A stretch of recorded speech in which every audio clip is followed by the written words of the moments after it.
ha tenido una buena concurrencia en lo que es en su libro, ¿verdad?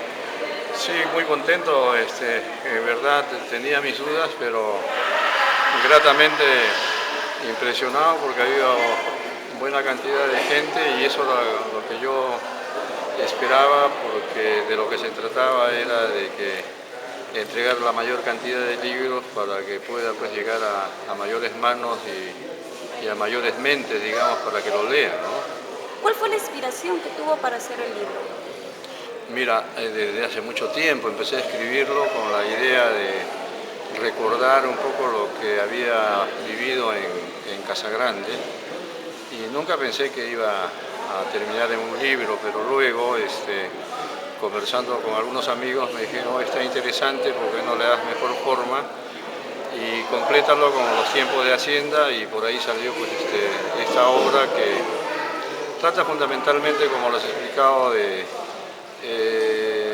analizar en términos económicos los momentos de Hacienda, cooperativa y ahora de empresa privada, pero también de dar un mensaje de que siendo cualquier persona perteneciente a una familia humilde, digamos, tienes tú todas las posibilidades de poder salir adelante, ¿no? O sea, la pobreza no es ninguna justificación para uno quedarse pues, en la saga en la vida, ¿no? ¿Qué es lo que más marcó en el libro para usted? Lo que tratamos fundamentalmente de dar es un mensaje de esperanza, de que en función de los problemas que se nos vienen en el futuro, eh, tenemos que cambiar de actitud. O sea, todos los que participamos en la sociedad, los que estamos como empresarios, los que estamos como dirigentes, los dirigidos, los empleados, los obreros, todos tenemos que cambiar de actitud. Yo llamo a eso de que tenemos que lograr una economía de solidaridad. Eso a mí me parece que sería un concepto nuevo que deberíamos de aplicar dentro del quehacer a nivel nacional. Si no somos solidarios y si no tratamos en lo posible de distribuir bien las riquezas de las empresas, del Estado, etcétera, etcétera, en el país, veo de que la cosa al futuro va a ser bien, bien complicada, Uno de los mensajes que dio es que no hay límites para poder sobresalir ni siquiera la pobreza.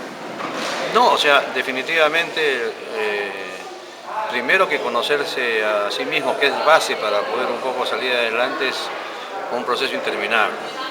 Lo segundo es de que hay que hacer las cosas con pasión, o sea, hay que meterle punch, hay que ponerle fuerza al que hacer. Y lo tercero es que todo lo que tengamos que hacer hay que hacerlo pensando no solamente en uno mismo, sino pensando en los demás. Es ese egoísmo el que nos está pudriendo, el egoísmo es el que nos está de alguna manera complicando más qué hacer para el futuro. Uno una parte de su libro que le llegó en sí al alma fue la pérdida de sus padres. Sí, evidentemente para quien no sea perder a mi papá, a mi mamá, yo perdí a mi esposa hace muchos años, pero en la vida cada cosa que nos pasa no debemos de tomarlo como un problema, sino deberíamos tomarlo como una oportunidad, sabiendo de que ya es irrecuperable Entiendo. la muerte, entonces lo que queda no es llorar, sino comprometerse con ellos en que vamos a tratar de ser mejores, ¿no? Por ejemplo, cuando usted estaba escribiendo en el libro, cuando lo estaba redactando, ¿cuál es la anécdota que ha tenido que cuando se acordaba, qué es lo primero que pensaba? Mira, de las anécdotas tengo un montón, pero a quien lo recuerdo con muchísimo amor y lo extraño muchísimo es a Carlallo, ¿no? A Víctor Castillo, que sin ser familiar mío y de la familia fue un hermano más, y tiene pues toda una historia rica de anécdotas en Casagrande. No sé, son jóvenes, no conocen mucho, pero Víctor Carlallo Castillo es parte de la historia de Casagrande, Como ¿no? empresario, ¿cómo se destaca usted como empresario? Trato de hacer las cosas bien, trato de cumplir mis responsabilidades, pero fundamentalmente trato de cumplir con los trabajadores y trato en lo posible de que el trabajador tenga un buen trato, no tan solamente económico, sino tenga un trato como persona. El trato con sus trabajadores no es de jefe a trabajador, sino como amigos. Trato en lo posible de que más que hagan las cosas por temor a mí, lo hagan por respeto y por amor a mí. Eso es lo fundamental. Ahora, ¿cómo lo ve el Casagrande de antes y de hoy? Mira, en el Casagrande de antes y en el de hoy, yo creo que lo que sigue faltando es de que se hagan cosas para poder atender las necesidades en justicia de todos, ¿no? Yo expliqué de que yo soy un fiel creyente de que todo empresario tiene que tratar de buscar utilidades, pero las utilidades tienen que tener un destino de poder reinvertirse dentro de la empresa para que siga siendo la empresa el motor de la economía propia de la empresa y la economía de la sociedad, y que las utilidades también sirvan para darle una buena vida a quienes trabajan dentro de las empresas, ¿no? O sea, y si se puede dar una buena vida a los familiares de los trabajadores, de eso se trata, ¿no? ¿Cuál es la meta de su libro? ¿O cuál es el objetivo que pueda captar Yo quiero los que lo lectores? lean, que recuerden un poco a Casagrande, cómo era Hacienda, cómo era en cooperativa y cómo era actualmente, y quiero que de alguna manera analicen los conceptos que yo hablo sobre economía y que los jóvenes entiendan de que si el Sibori, que vivía en una casa de adobe, si no tenía más que un baño público y un agua en un grifo, pensó que la educación era su salida para poder revertir esa pobreza, piensen de que si yo lo hice, fácil lo pueden hacer ellos y lo pueden hacer muchos y lo hacen muchos. El tema pasa porque siempre justificamos, no, mi papá no tiene plata para poder educarme, que soy pobre, etc. Y eso no es justificación alguna, ¿no? Y eso es lo que trato de... ¿Qué piensa usted en el cambio de cooperativa a ahora empresa privada?